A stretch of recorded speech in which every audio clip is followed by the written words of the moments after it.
Hello, everyone. Thank you for joining us for today's webinar, Our Online Services, the Investment Product of the Future. Today, our panelists will be discussing what looks to be a growing ecosystem of global use of online services, which behaviors and sectors are most likely to continue after the pandemic, the impact of 5G mobile services on this sector, and some of the risks to watch out for when investing in online-based services providers. Joining us for today's webinar are, from my immediate left, Edmond Huang, Managing Director, Head of Hong Kong China Research, and Head of China Equity Strategy at Credit Suisse. In the center, Timothy Yu, the Founder and Chief Executive of online education company SnapAsk, and Yatsu, Chairman and Co-Founder of Animoca Brands, and Founder and CEO of Hong Kong-based Outplays. I'm Bien Perez, Senior Production Editor for the Technology Desk at the South China Morning Post. But before we begin, we'd like to give a big thank you to our sponsor for this webinar and the entire COVID-19 and the Economy series, Credit Suisse. It has been a very monumental and astoundingly chilling few months we have in 2020, and we have a great opportunity here to talk about the experiences of these three gentlemen here who represent, as far as I know, the three pillars of the online services market right now during this pandemic: work from home, learn from home, and play from home. Edmond, if we could start, please, with your experiences as far as coping with the pandemic and the shutdowns and work from home arrangements right now, and your relationship with clients right now with regards to this evolving sector. I think it's quite significant. Again, that the scale is pretty big when the Chinese government locked down the Wuhan and Hubei provinces at the late January. I think it's completely unexpected. And for us, we rely on a lot of people when they're working on the office at the same time. And we have a different floors also of the office. And at the same time, that I think the problem is how to arrange the work for so many people and to provide a undisrupted service to our client. And this is very challenging.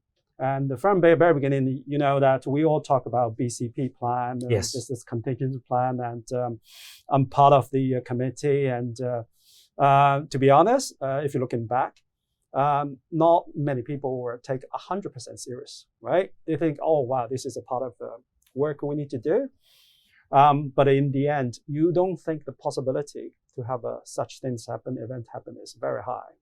And now we got a hit, and I think the reaction is very swift, and because we already have a pretty decent IT service network in place, of course, relies on a lot of people to further upgrade, make sure there's no connection problems from home to office, because you never seen such a scale that people will work from home.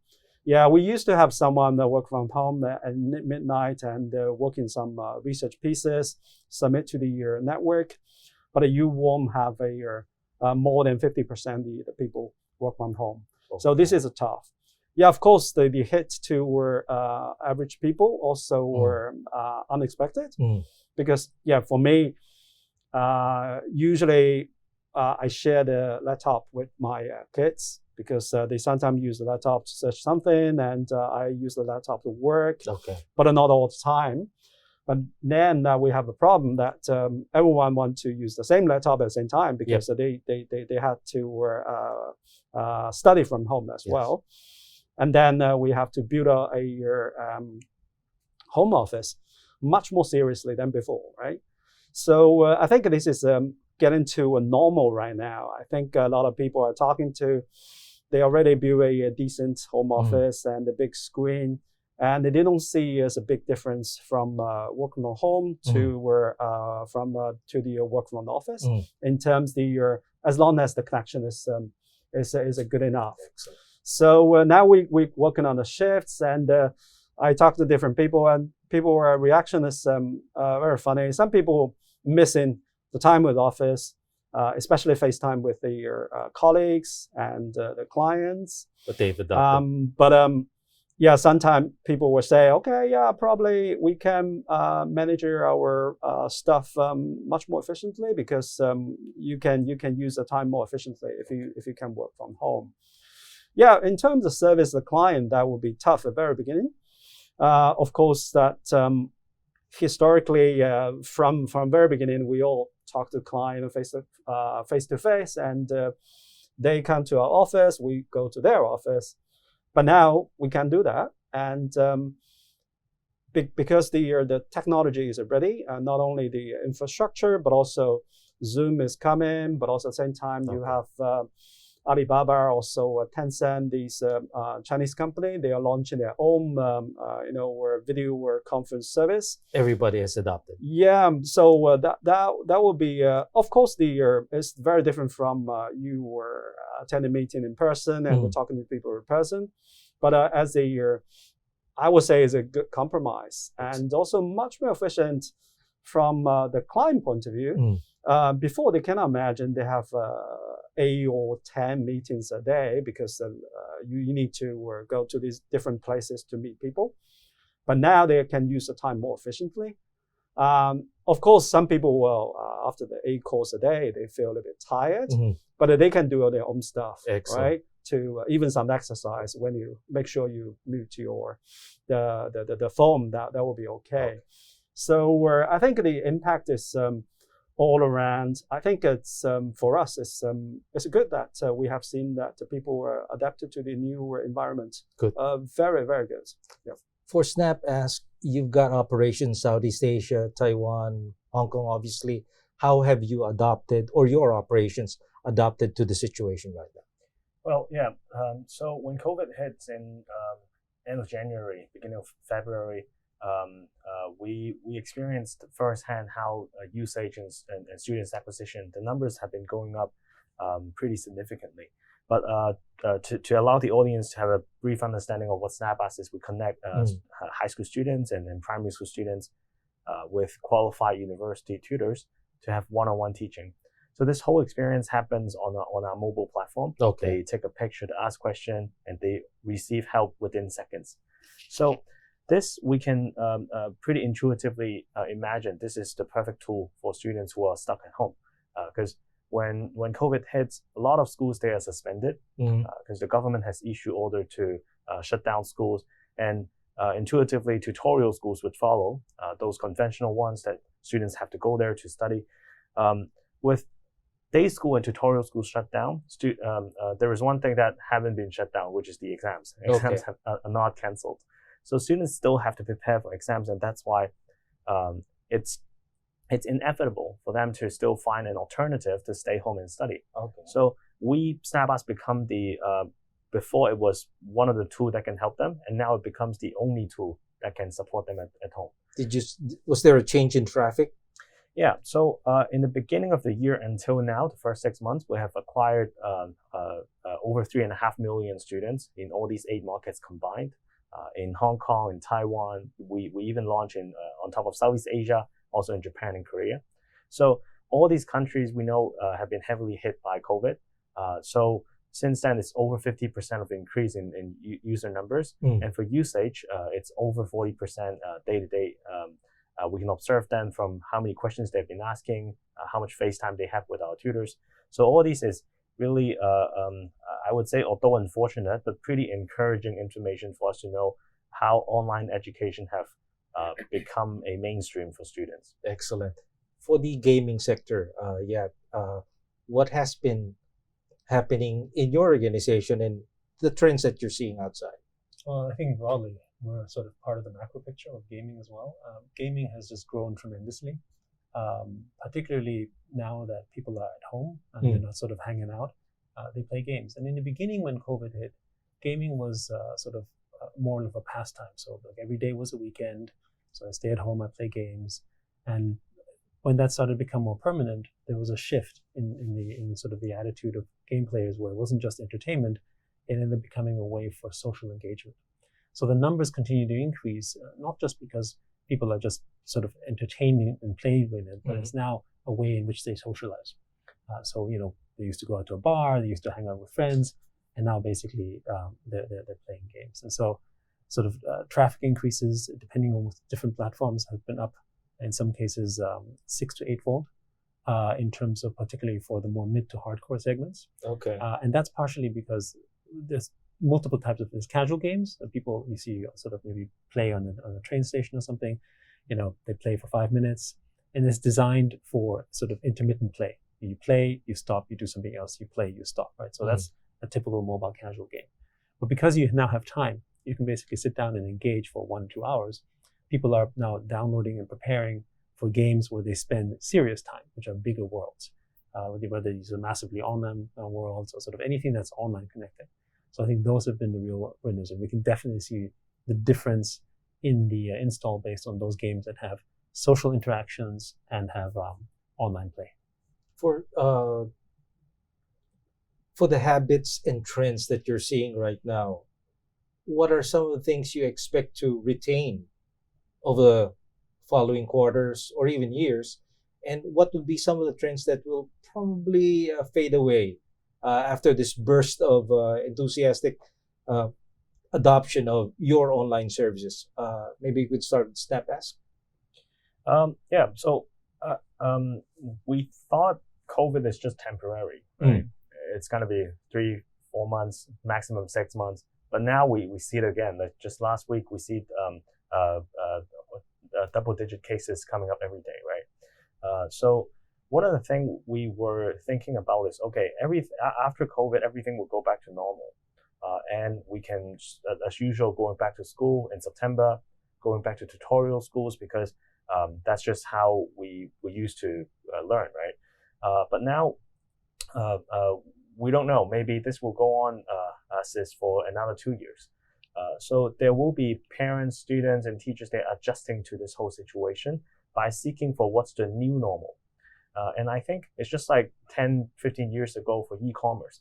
Once you get to use and enjoy the efficiency of it, you're stuck with it. You will enjoy the efficiency and convenience of it. Can't really go back. You can really go back.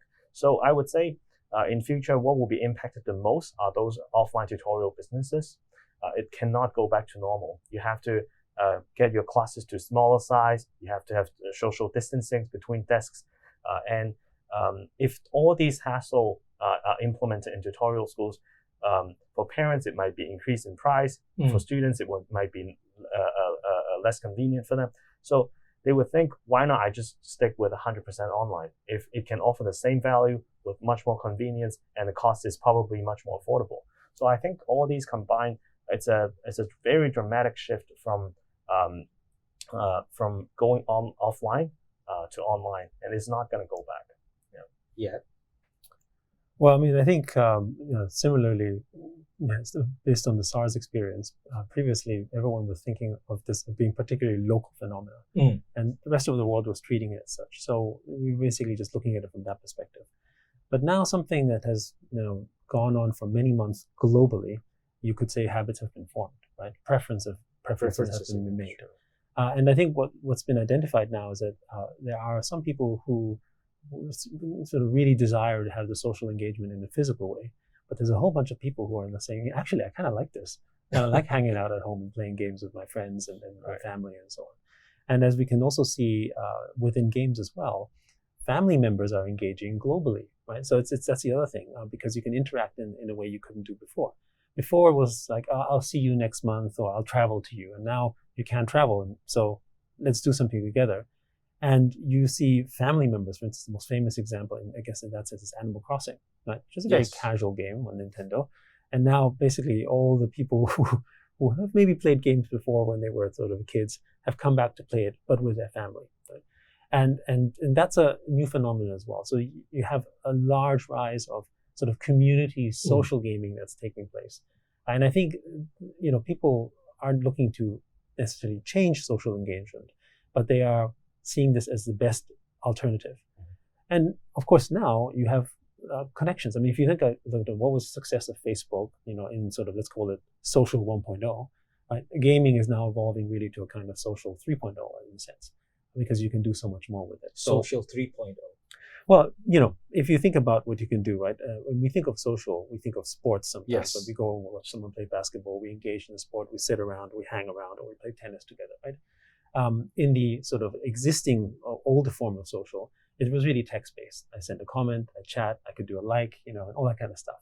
But with gaming, you can sort of do things together. You can play a sport together, as it were. You can compete for events.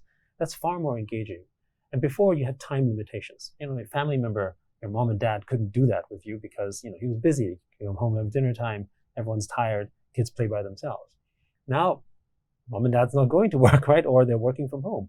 And so they have time to engage in that. And we're definitely seeing that increase. And we think that habit is here to stay because the social connection is strong. In the past, one of the big sort of issues we had with gaming is, despite the fact that it's such a fast growing space, like 2.6 billion gamers, there was a large disconnect between the parents and the children. In Hong Kong, in particular, more so than the rest of the world, where it's more like gaming. I don't want kids to do that. When people talk about Fortnite or something like that, it's considered a negative rather than a positive. Yeah. And there are certainly things to address. But with gaming right now, it's become the gap between parents not playing and children playing. It's become a generational gap, right? So the parents don't know what their children are doing. They do not understand it because that's not what they used to do. So it's always become a negative, right? But now that's changing because parents are playing games as well. And they're like, oh, this is interesting. And they're engaging in the world. It's like in the past when you watch someone play basketball, I may not be good at basketball, but I'm engaging in the world by watching their games and playing with them. And now it's happening with video games. So we see this is sticking as well. And then, of course, the people who used to play games still play games, but except they used to play 1 game a week. Now they're playing 5 games a week. So the quantum of volume of content that they're consuming is larger. And games are episodic as well. So they don't, it's not like, they stop after like 40 hours of gameplay. They have seasons, they continue with content, and we're seeing that sort of stickiness continue. So in our view, especially given the fact that Hong Kong is now having a 3rd wave, in some countries they're still in their 1st wave, we think that gaming is not just here to stay, but will continue to rise. And in your industry, sir? Yeah, in my industry, I think it's almost hitting everywhere. Beyond my industry, not to mention that, e-commerce, delivery, there's significant changes. People just cannot go back. And for our industries, I think, without this coronavirus, we can imagine that we can have so many people work from home, and the efficiency is actually higher than before. We just simply can't imagine because we cannot allow it to happen because we have competitors. If they continue to see our clients, but we cannot see our clients, no, we can't do that, right? But now it's shutdowns. Everyone, right, from the same ground, and we have to rely on the infrastructure technology to connect with our client, and that will be significant. I think everyone is, including us, that you probably need to think about how to arrange the work. Previously, easy, right? You got a schedule, and people come to office and they leave the office, and usually, most of the time you work together. Of course, the trading floor, research have a little bit different time horizon, but almost the same time, right? And you take rest for the weekends if you do not have to do the overtime. But now you have to think about location, how you deliver work. And you have a flexibility, not only in the office, but back at home. Of course, you need to have a much stronger infrastructure, IT, not only the hardware, but software, security to protect all your work and the system. But again, that timing is very important because previously, Yana talked about that. Okay, you probably now can allow people can allow to be to play more games. Yeah, for me, if you ask me that, my team members, if they want to take a little bit some time to take rest, play some games, after work or during the work, that's okay, right? So from the very beginning, we have 5 days working in the office, 2 days back home, take a rest. Now we have a mingle together, mix together. I think in some extent that it's quite efficient because and for your clients, this is something that will continue for them. client is slightly different because they do not hire so many people like us, right? So the risk is much lower. But again, that you have a first wave, second wave, and a third wave, and you never cannot forecast that or predict how many waves we can have to end all this stuff, right? So they need to be cautious. Sometimes you want to say, okay, I'm in Central, can I see you in person? Say, oh, no, probably we need to, we take a call, it's okay. And also people see the value that convenience that calling us or we calling them. And especially the overseas clients, before that, we probably do at least one or two trips globally to Europe, to US to see clients. It takes a lot of time, right? You take flights and you stay in a hotel and you take local transportation to see the client. In some cities, probably 2 meetings for a day. And New York, much more efficient. You probably can do 7 to 8 meetings. But now if you use the video conferencing system, you probably can do much more efficiently than before. And you don't have to travel that much. And you can spend more time to do your own research and write your own stuff and try to be differentiate, add value to the client. Maybe I want to echo on, Please. sort of on this blurring the line between sort of working hours and play hours, as it were. Because of course, in the past, not only did you have commute time, which of course is basically cut down, the weekends have essentially also become blurred as well, right? And also the time zones. So it's very common, for instance, because if you're a global organization, you have calls happening at maybe 1 a.m. sometimes, or like 10 p.m. or 7 a.m. or 6 a.m. in the morning. But then as a result, the rest of the day, you take a different break cycle, for instance. And it's okay because you can get the work done and you can be accessible remotely. So I think the big impact though is the hardware at home, right? So, and I think this is one of the reasons why there's such an increase in sort of sales of hardware, because you need to have better equipment at home. Because before you might have your home setup, but your office setup was maybe the place where you had to do most of the sort of heavy lifting. No longer true. It's not just remote work, it's actually the home PC. So everything has to move to laptop systems. They have to be an updated laptop. Do you basically set up eGPUs? In our cases, the graphic card is important. So there's a few things there that really sort of change maybe in the equipment. And then actually from a work style, we have found generally higher efficiencies with that once you're comfortable with. But that's not to say it works with everyone. And I think this is a very specific thing. For instance, our US offices in New York and San Francisco, great, right? They work really well. I mean, they miss hanging out together, but it seems to work really well. In Hong Kong, I find it to be a little harder. People generally live in slightly smaller spaces, so it's a little harder. And we find in particular, it's extra hard for the women because if they're married and they have children, they tend to be the ones who have to take care. So then, when they go and get sort of maybe tutoring support at SnapAsk, well, who do they go to when they have a question? They tend not to go to dad, but they tend to go to mom, right? So as a result, women are quite overloaded. And so in our experience, they've actually requested to go to the office because they need a break. And they need to be efficient, and they can't do that at home because the family value setup also mandates, especially if you're living with maybe in-laws and so on, mandates that sort of the woman is sort of the lord of the household. So you got to take care of the household, take care of your kids, and by the way, you have to work as well. And of course, that's again a generational gap of understanding. So coming to the office is a relief, and I think these are different flavors you'll have in different cultures, which we see the difference between Hong Kong, say, for instance, versus US. Edmond mentioned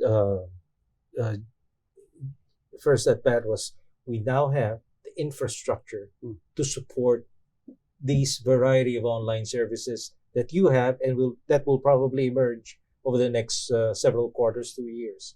What would be the major infrastructure developments that would help speed up, help more secure, and reach more efficiently more clients and users over the next few years? Let's start with, I guess, apart from cloud service, that would include 5G. Yeah, I think 5G is definitely very important. Of course, they offer much higher speeds, but it really depends on which area you're talking about, right? For example, I think China is rolling out very, very quickly, but some other countries not doing the same thing. Hong Kong, I think we already see some service provider doing so, but very selectively. They probably focus on the Causeway Bay, Central, when you have more people high traffic getting together. But in some areas that they cannot provide that because I don't know, probably cost benefit issue, and they are not exactly roll out all that areas. And in terms of my own personal experience, that if you work not too complicated stuff back home, and the 4G is okay, as long as the connection is stable. Yes. But sometimes when you have a Skype, sometimes you have a Zoom and other video conferencing, that's not stable. So very often I have to use my mobile phone to dial in audio to make sure that we got a better connection.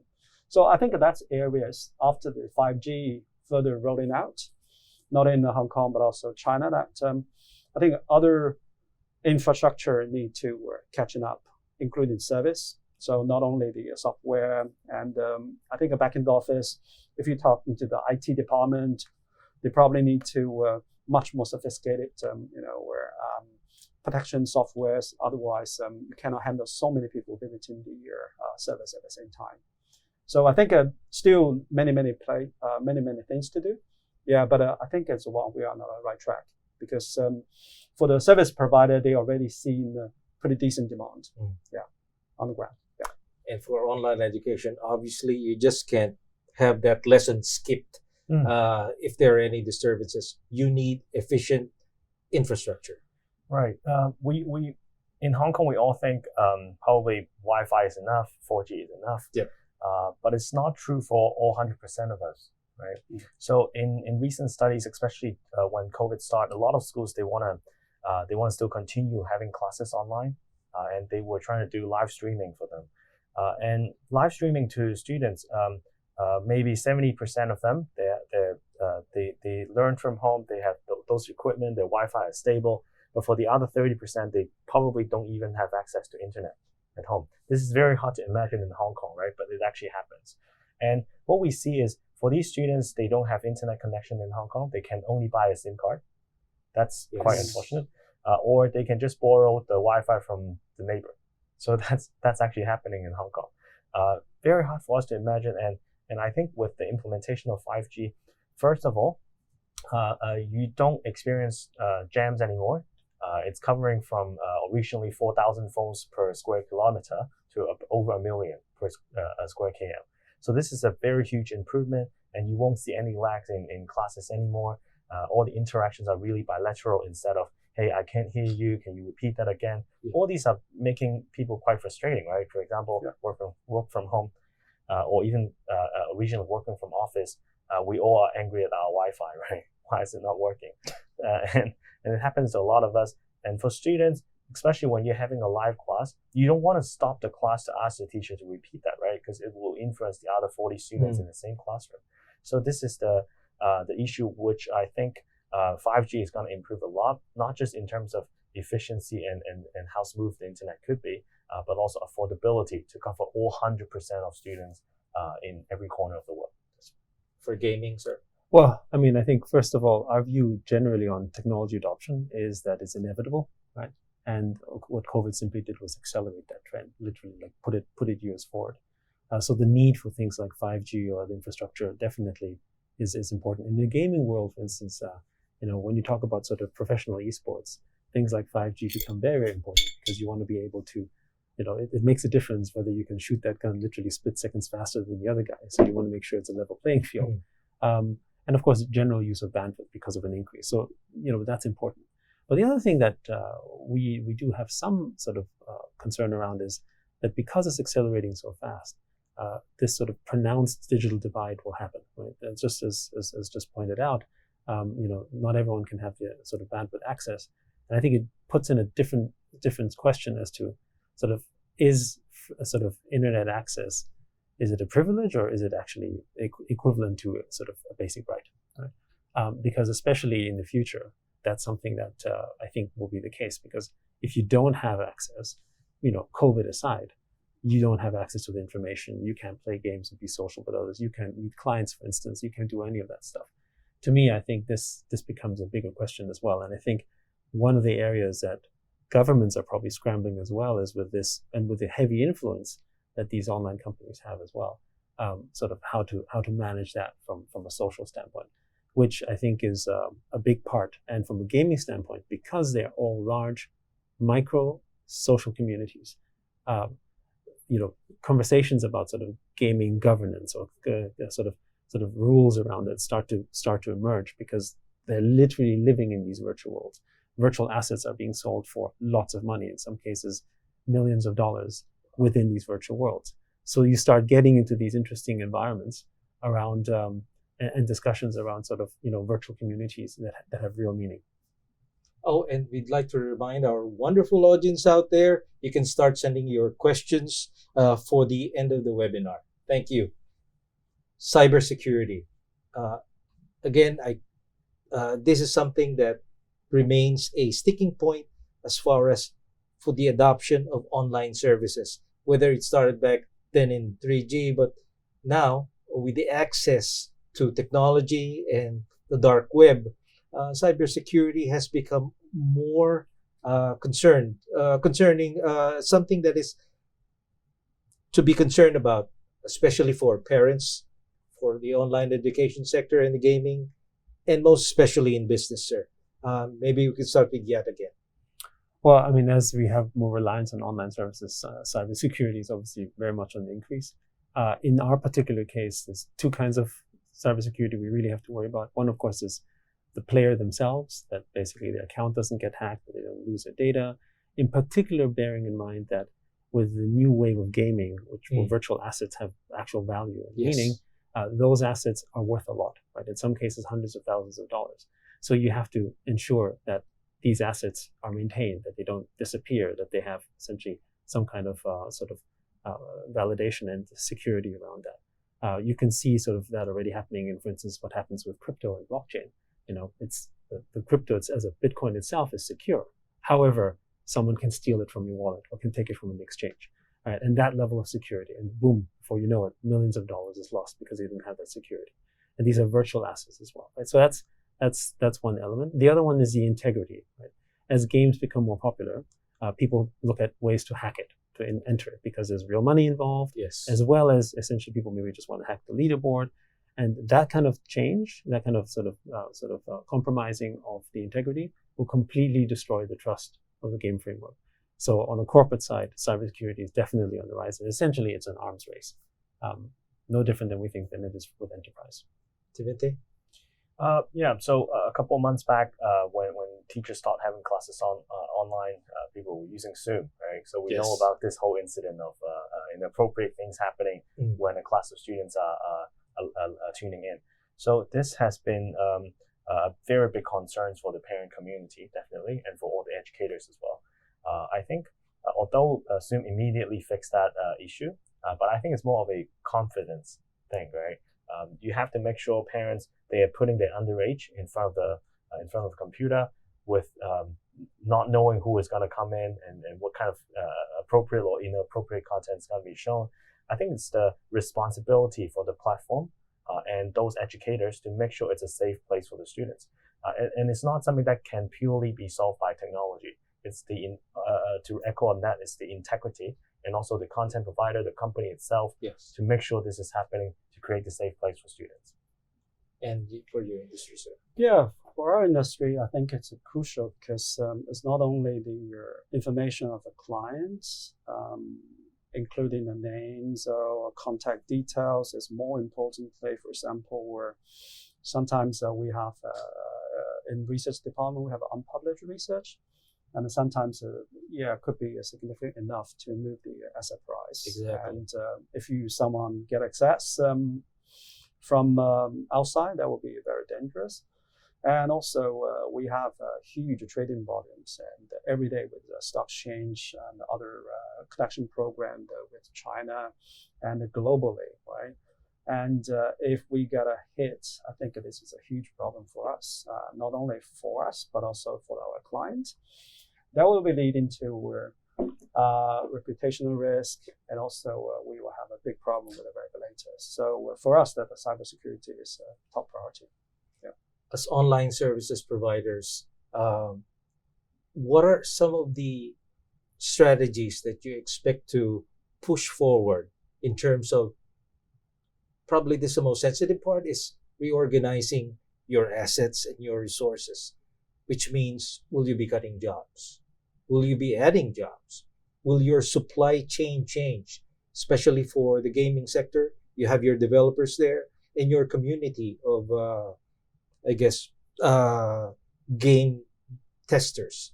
For the online education area, you have your teachers there online, as well as, the lessons for the framework of your services. And in your industry, sir, obviously, you handle so many clients, and their privacy is really a must, but you also have to deal with human resources, whether you need all of these assets right now, or you will have to target where your resources might increase. If we could start first with the online education sector. Definitely. So from the company's perspective, we're definitely going to increase job count, because from a pure business development point of view, there's much more opportunity out here that we observed over the past 5-6 months, right? Excellent. So we're increasing the size of the team by hiring overseas as well, by increasing the size of our content team to build much more quality content for students. And the other thing is, you mentioned our biggest workforce are the tutors. So these tutors are not just from college. They could be a very wide spectrum of people who are educators on SABAS. So there are people who are day school teachers. They originally are from tutorial schools, or they just have the ability to teach, but they don't have the platform. So what we see over the past months is we onboarded a lot more teachers who originally are not having enough time to offer on SABAS, but now because of working from home, because of their schools are suspended, they have a lot more time that they can offer back to the community. So SABAS apparently become the platform for them. So not just our team size expanded, actually the tutor pool, the tutor community has been expanded dramatically over the past months as well. Edmond. Yeah, I think we need to look at the areas that where we can continue to provide efficiency. I think year to date, actually, our productivity is much higher than last year, because unexpectedly, it's because of people work from home, and they can have more balance between their work life, and at the same time, the IT services not get cut off. So that's much better than last year. I think in other areas, probably we need to look at the on the IT side. Definitely, you probably need more people to do more investment, like cybersecurity. Yes. I cannot give you detail, but I think this is the area we need to looking for. And for other areas, probably we need to, again, that as mentioned earlier, that we need to look at how we arrange work. And do we need so many conference room? And we look at the efficiency, because a lot of meetings actually is through the video conferencing, rather than you have people who are meeting in their specific location in the office. And also how to more efficiently use the space. And in Hong Kong, that the office is probably the most expensive in the world, at least the top 3, right? So I think before that is no-brainer. Everyone said, okay, I want to expand, so I need to think about expanding Central or ICC or further east. But now people say, hey, hang on a second, probably we need to think about how we put our staff in the more efficient locations. At the same time, we can generate or even better efficiency and the value-added service to our clients. Yeah. Well, I mean, for the gaming industry at large, we're no exception. It's a time of growth. And I think because everyone else is experiencing that as well, there's a little bit of competition going on, so the who's growing faster. But I think the other thing that's really changed in our industry, which demands the growth on a global scale, is so gaming as a job now, right? So before it was really just pure content and entertainment, but now, I mean, esports, sort of people creating content, we look at virtual assets, non-fungible tokens, crypto, these are all things where people are actually making a living out of that right now in the game industry. It wasn't that long ago, it was a bit of a joke, but it's become more serious. People were starting to hire people, for instance, making islands in Animal Crossing as a full-time position, right? Back then, it was kind of similar to like 25, 30 years ago when people were hiring web designers to make a website. It was similarly obscure. It was kind of strange. Why would someone build a website? Nobody goes there. It's like 30 million people online and there's basically nobody else looking at it. Why would I build a website? Well, those guys who built those websites ended up building some of the industry of the future. And so that's what's happening with the virtual worlds now. People are building virtual environments, where people can sort of live and sort of work and actually make money. The sort of secondary marketplace now for these virtual sort of assets has now grown to around $300 million in a very short period of time. It's small compared to the gaming industry, which is of course multi-billions, but it was a $0 industry 2 years ago, right?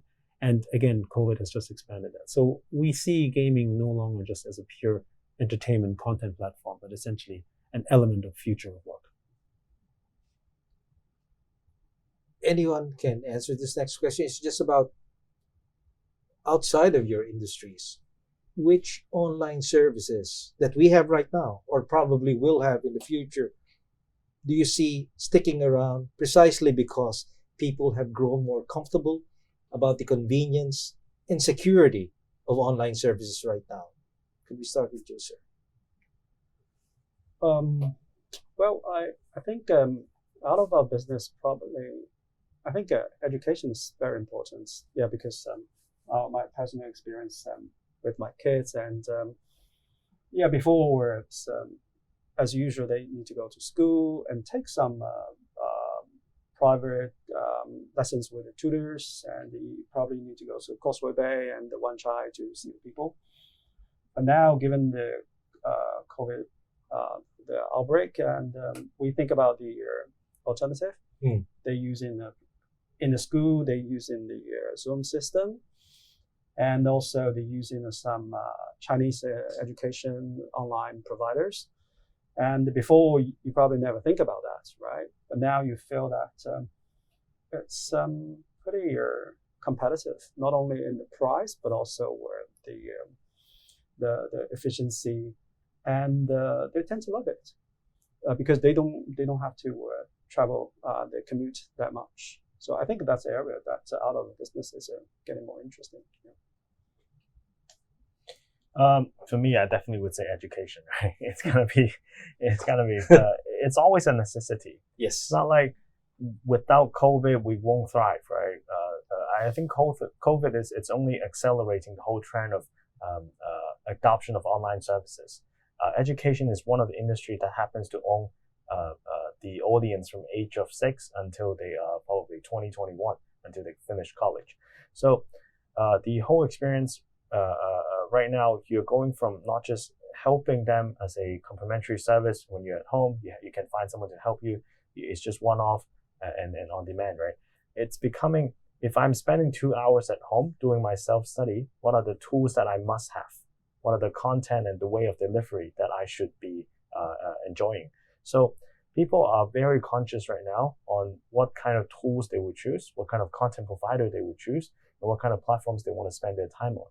So again, it will be very competitive, but it means this entire industry will thrive, and COVID is just accelerating it. Just one more question with regards to your industry. You mentioned the age range for your user base right now. Right. Wouldn't in fact be a larger, higher age range in the future, precisely because people have more time or are spending more time at home. So if they're 60 plus retirees, it's an opportunity to learn something new.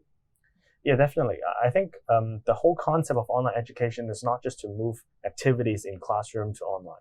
The whole concept is anyone at any age can learn, and anyone at any age with experience can teach.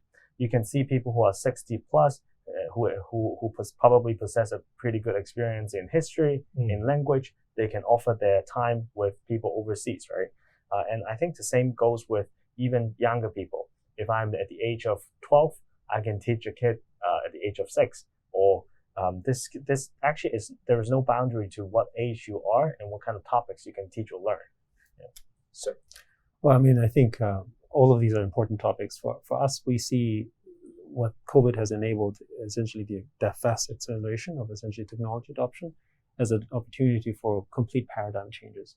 Right? So, 3 or 4 years ago, the idea that you could actually make a living or that you could learn or educate on an entire sort of social platform, which maybe back then we would have described as a video game, but today actually really is a social platform, is something that has now become a distinct possibility, with the fact that most of the world's internet is actually engaged in this form of, let's call it what we describe as entertainment, but in reality it's actually much deeper than that because of the need for social connection.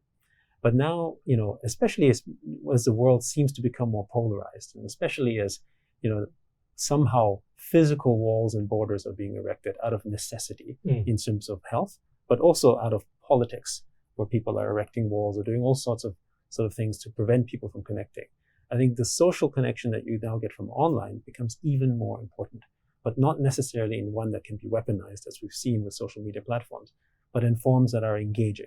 Like, for instance, how we all bond over music, or we all bond over sports, right? That's generally apolitical, but it's one that we can connect, regardless of where we're from or what backgrounds we have. We can connect over that. And generally we see where gaming can go as that new social connector, people coming together, bonded over the gameplay or the type to sort of resolve the differences. So we have a great ambition and hope that essentially that will sort of drive the world in a virtual global community, one that we have always wanted to do in a physical sense, but currently in lockdown can't do. Excellent. And we have our first question for one of our panelists, Edmond. With regard to the investing side of things, what are the key factors that investors should watch out for in the realm of risk when investing in a company that is like these two gentlemen are mostly internet-based? Yeah, we cannot mention the specific company, but I think for the internet space, overall, that most of the company we're looking at, they're doing quite well because especially e-commerce, delivery, and also live streaming and online gaming, online education. I think that most of them doing quite well. In terms of risk, I would say that probably you need to look at the product they're providing. Okay. I think it's in that space, it's getting increasingly competitive. Yeah, on one hand, that's easy to raise a lot of money if you get the right products. But if you behind the curve, that easily you lose your client, lose your the interest from other the users, and easily wipe out. And I think that's very different from the traditional industries. And probably your downturn will take years and decades to make it happen. But for this industry, I think it's a lightning speed. Okay. So that's why when you're talking most of people, everyone is very, on one hand, very excited, but on the other hand, they're very anxious to deliver the best product to their clients. We have a question from Colleen Ng. Hello, Colleen. Is there ever a foolproof plan to prevent identity theft and data leaks?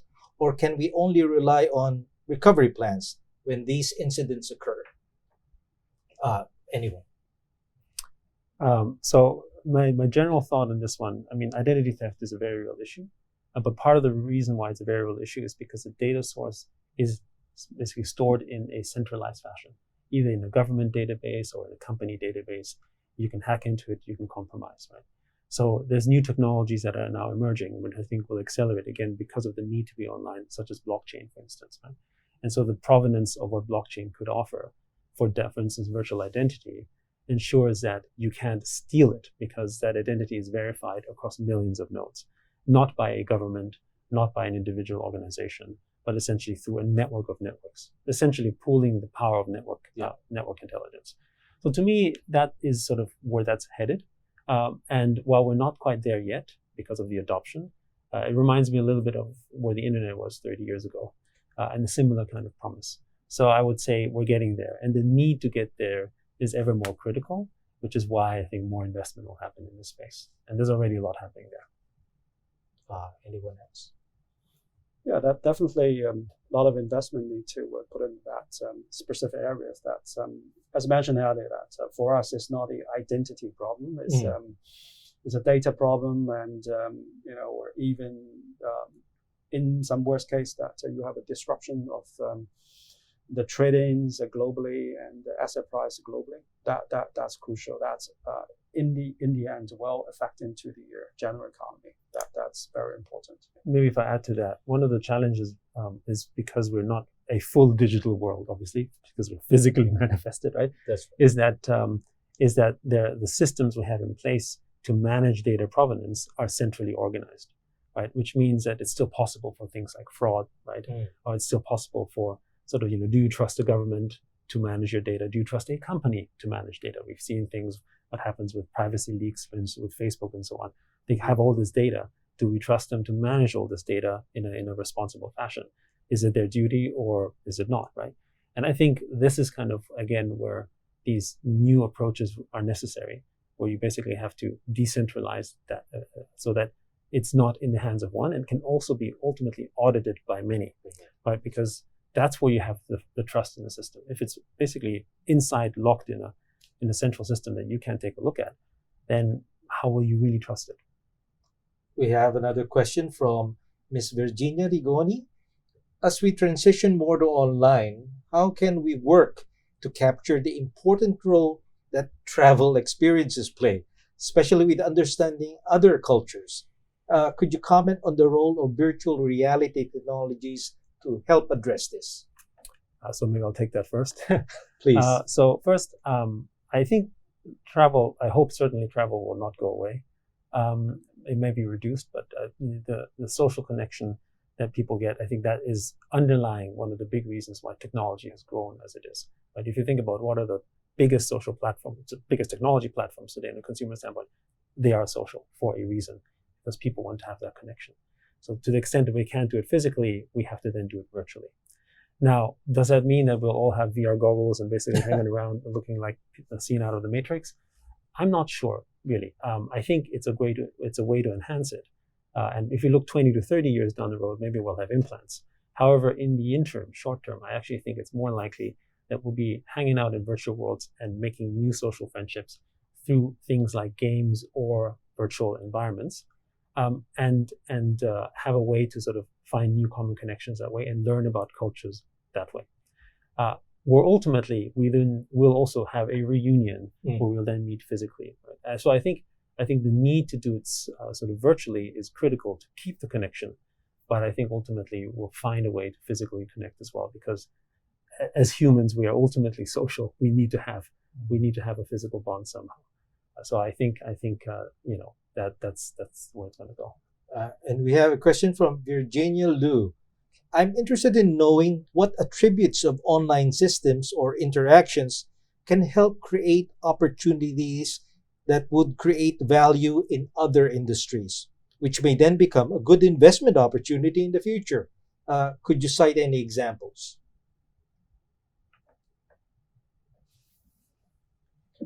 Say that again. Yeah. It's a long question. Yeah. One more time. It's about, she's interested in knowing which features of online systems or interactions can help create opportunities that would help enhance or create value in other industries, which may become an investment opportunity in the future.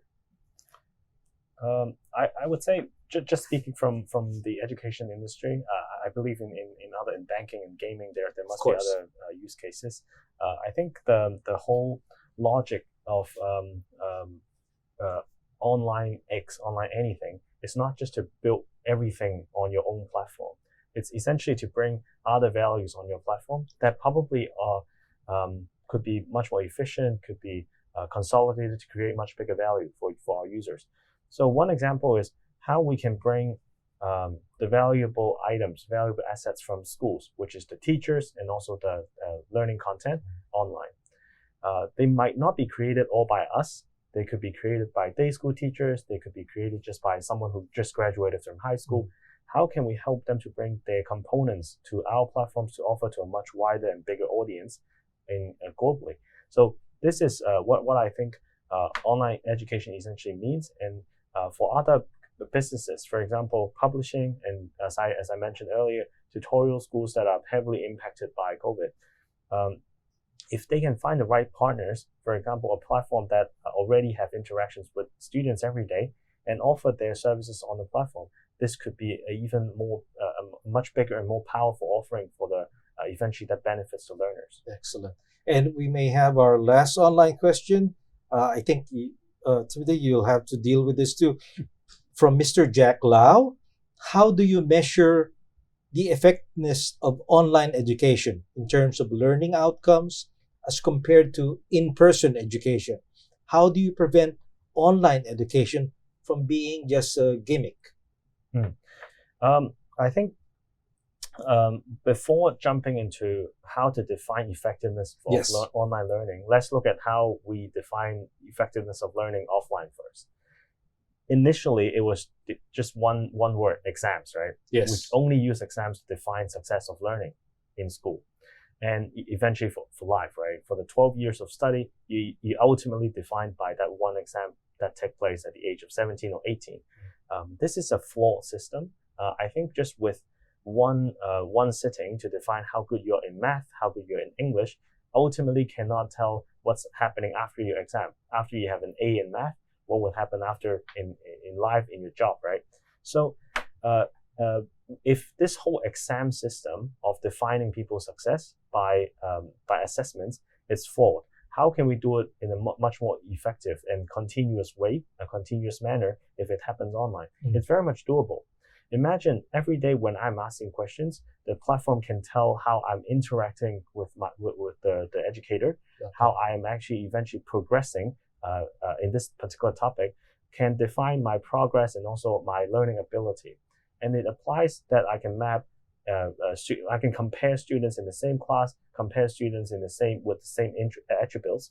That can eventually help the platforms to map out what is the most personalized way for me to help the students to learn even faster instead of just doing the same method for the entire classroom.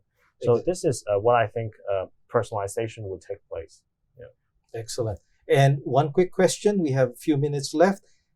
From Nico Caro, can the internet infrastructure handle all of this additional traffic? Gentlemen. Well, I mean, in a nutshell, I would say yes. And even if they don't handle all of it right now, if you look at sort of mapping out Moore's law and looking at the trend of connectivity and bandwidth, there's always ways in which you can map it, right? So right now, there's a lot of bandwidth. Sometimes you have, back in the old internet days, 30 years ago, we had to use proxies. We had to basically use sort of caching systems in place to handle the traffic at the time. Technology will accelerate around that just because of the fact that compute power will increase. So I think in the short answer is it will continue to be able to handle the volume that we send it. And the more volume we give it, the more it will be challenged, the better it becomes. Thank you, gentlemen. It's been a very wonderful time speaking with you and discussing this with our online audience there. That's all the time we have today. Thank you to our panelists again for sharing their time and thoughts around online services. And thank you again for Credit Suisse for sponsoring. Stay up to date with our webinar series by accessing our website at sceconomy.scmp.com. We hope you enjoyed the webinar today and look forward to welcoming you next time. Thank you.